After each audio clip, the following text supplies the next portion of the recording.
During my streams, we like to watch a lot of very shitty cooking from YouTubers, like the cooking that kind of makes you want to puke and question how they even survived this long, where they're mixing, glue and battery acid together in a casserole.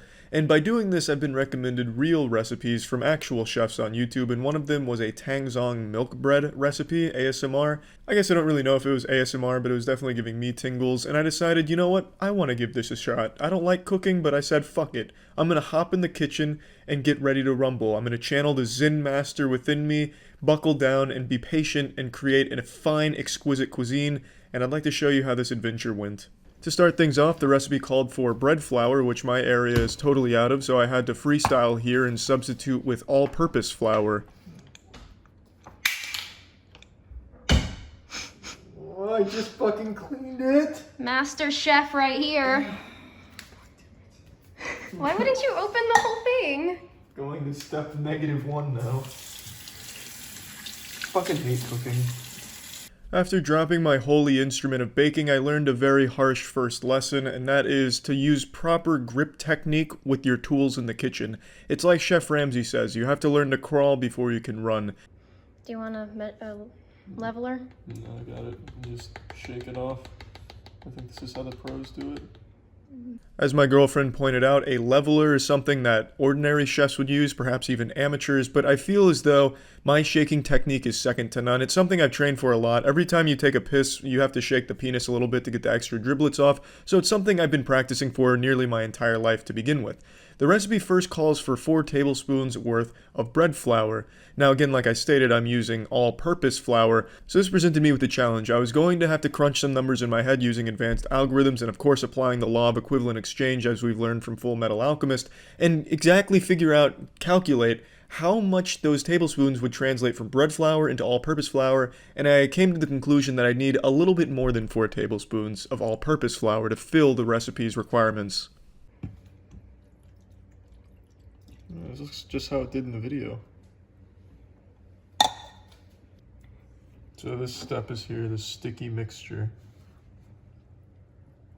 I think I put too much water. It didn't look like this in the video. Yeah, you have it up too high. Oh god, what's gonna happen? Is it gonna like blow up or something? It's gonna start burning. Okay, that's fine then. It was not sizzling in their video. They had like Facebook free royalty music and I didn't hear any sizzling. Yeah, you might want to take that off the burner, because you were burning part of it.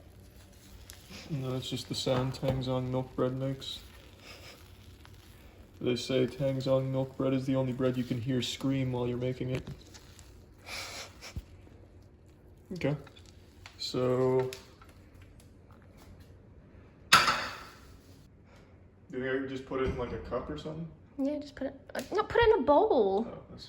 Why would you put it in a cup? I didn't see any bowls. There are so many bowls. Why is there like a shit... Oh, they're behind this. Why is there a shit stain? It's because pasta sauce does that to plastic. Looks like a toilet bowl. Use a different one. Pretty satisfied here. I may have cooked on a bit too high of a heat. Unfortunately, it's like peeling off a scab. But it should be fine. Okay. Now this is where the fun really kicks off. Goes into the fridge for 6 hours.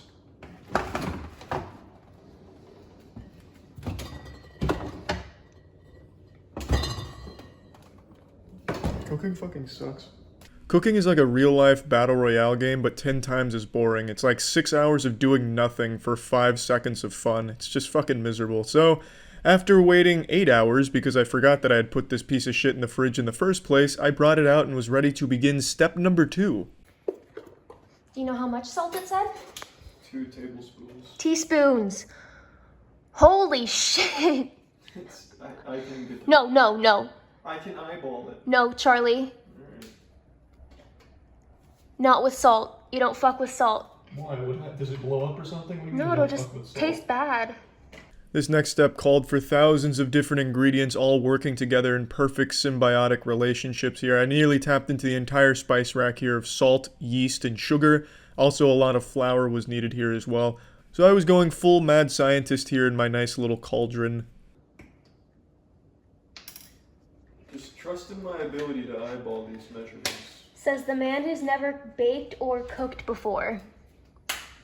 This gives me the sharp eye. Mm-hmm. I'm not tainted by knowledge. I go by instinct. No, what are you doing? Charlie. No, it's too much dry. No, That's way too much dry milk. No, it's not. You just put 3 teaspoons of dry milk in my... I'm gonna get food poisoning. Where are you gonna get food poisoning from? Excessive dry milk. You just messed everything up. What did I do? Hold this. Oh, I'm supposed to mix them together. No! It's supposed to be the milk and the egg on its own. No! My Tangsong milk bread. And then you mix it the rest.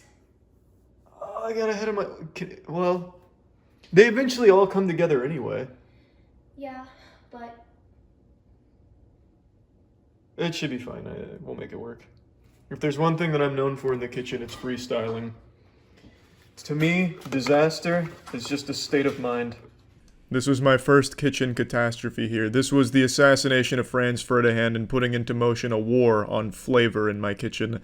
So what happened is, I was supposed to make 2 separate dishes here. One where I mixed these raw ingredients together, and then one where I mixed them together with the sticky mixture. But what I did is I put them all together at once instead of doing 2 separate. And, well, as you can imagine, the Tangsong milk bread recipe was not too pleased with that. Watch my egg cracking. He can't crack an egg to save his life. You're basing that off of like 3 years ago. Watch this. Oh, that was a dumb idea. Give it a little hit. No, it's delicate.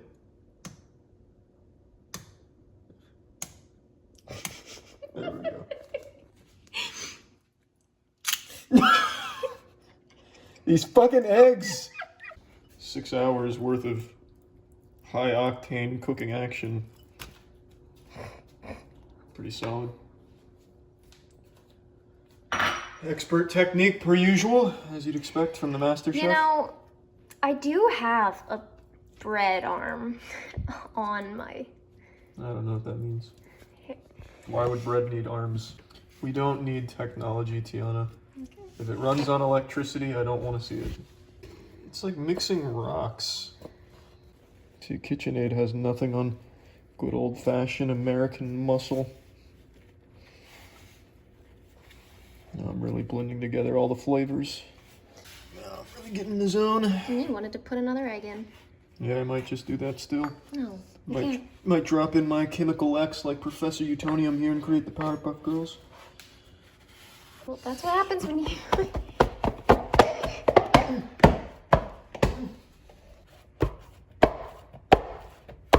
I resorted to caveman measures where I was just kind of beating it like it owed me lunch money. I thought this would really help kind of teach it who the boss was as well as make it a little bit more pliable. And I was absolutely right. My hypothesis was right on the money because this worked beautifully. Oh, the butter? Does that go in now? Once all that's fully mixed, yeah? Well, I don't know about you, but I'd call this fully mixed.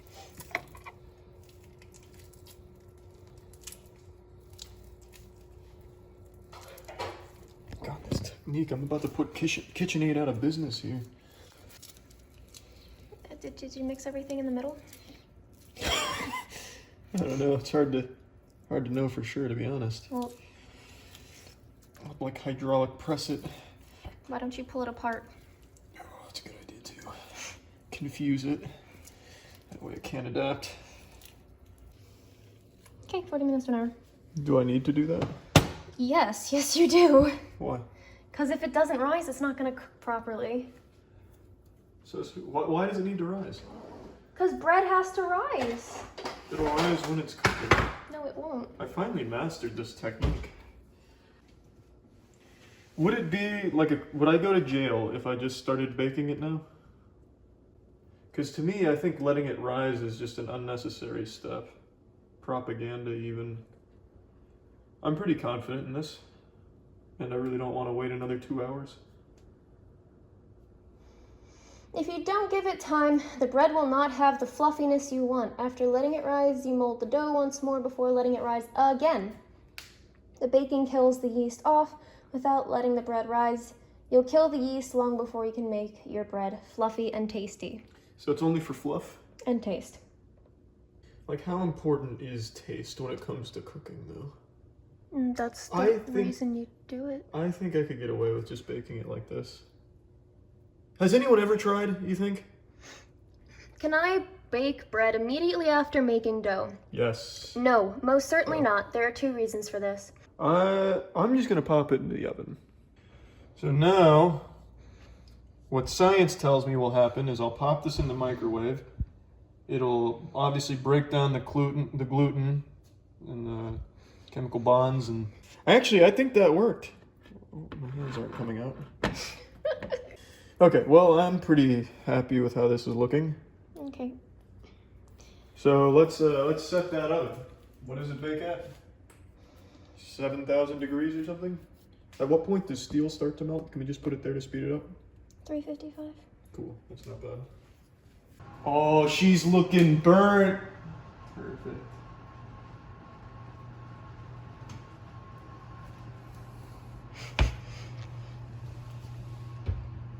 Well, first impressions, not great. It looks less like bread and more like mashed potatoes. It didn't come out looking quite like the video. I mean, we also use nutritional yeast. Yeah, so there's a lot of things that could have contributed to this. I'm not entirely convinced it's cooked, but I'm not sure.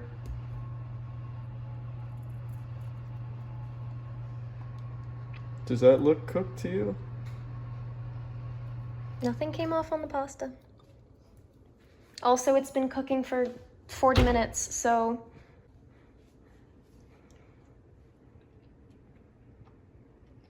That tastes fucking great.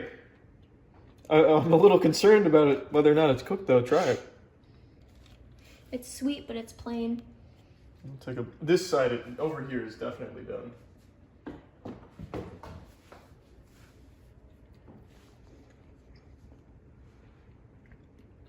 That's pretty good. Like, it's not fluffy or anything, but